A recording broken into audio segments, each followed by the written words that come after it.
Every child knows about Santa's elves, the cheerful, tiny helpers who craft toys, bake cookies, and sing carols year-round. But no one talks about how they're selected. Behind the candy cane facade lies a secret even Rudolph wouldn't dare whisper about. Santa's workshop was less like a factory and more like a survival game.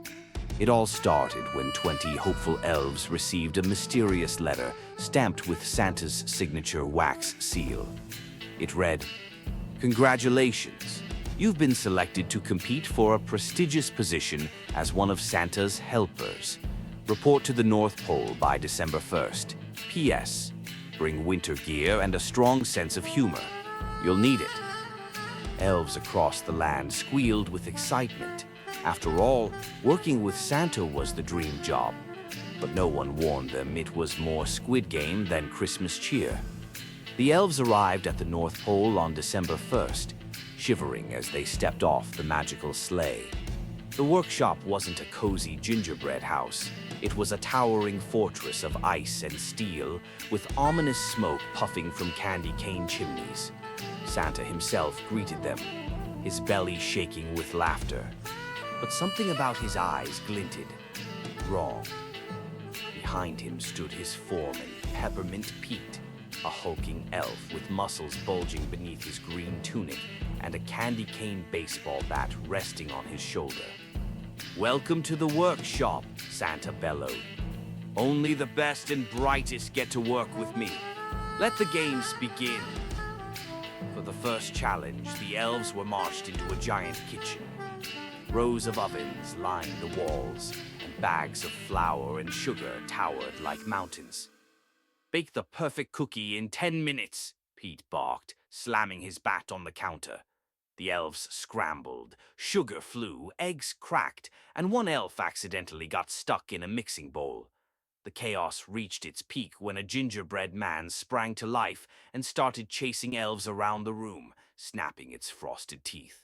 When the timer buzzed, Santa sampled the cookies. One elf's burnt batch earned a disapproving grunt, and they were promptly escorted out. No one saw them again.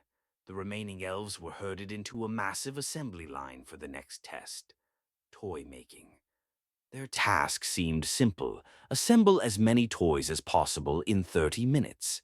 But the tools were alive. Screwdrivers snapped at fingers, hammers leaped from tables, and glitter cannons went off like landmines. One poor elf was nearly buried alive in an avalanche of teddy bears. Meanwhile, Peppermint Pete loomed over them, laughing every time someone yelped. At the end of the round, half the elves were declared inefficient and removed. The survivors exchanged nervous glances. This wasn't what they'd signed up for. "Next up, reindeer wrangling," Santa announced. The remaining elves were dropped into a corral with Dasher, Dancer, and the rest of the gang. But these weren't the adorable reindeer from Christmas movies. These were massive, snorting beasts with glowing red eyes and hooves like thunder. "First elf to get a saddle on wins immunity for the next round," Pete bellowed. The elves scrambled, trying to dodge antlers and flying hooves. One particularly bold elf leaped onto Blitzen's back, only to be flung into a snowdrift. Meanwhile, a clever elf used a peppermint stick as bait to calm Cupid, securing the saddle and earning Santa's approval. "Smart thinking," Santa roared. "The rest of you, better luck next round." The last 5 elves faced their final test in a cavernous room filled with gift-wrapped boxes.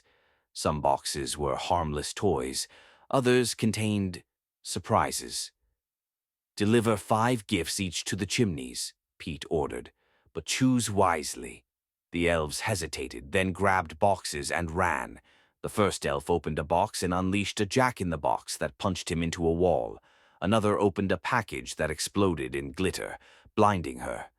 Only 2 elves managed to deliver their gifts unscathed, sliding down chimneys with perfect precision. When they returned, covered in soot but triumphant, Santa clapped his hands. "We have our winners." The 2 surviving elves, Jingle and Spark, were outfitted in brand-new green uniforms and given golden tools.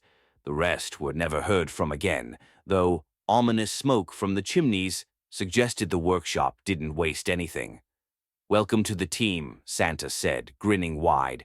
"Now get to work. Christmas is in 3 weeks." As Jingle and Spark took their places on the assembly line, they exchanged nervous glances. This wasn't the magical job they'd imagined. But one thing was clear: they'd better be very good at their jobs. After all, Santa was always watching.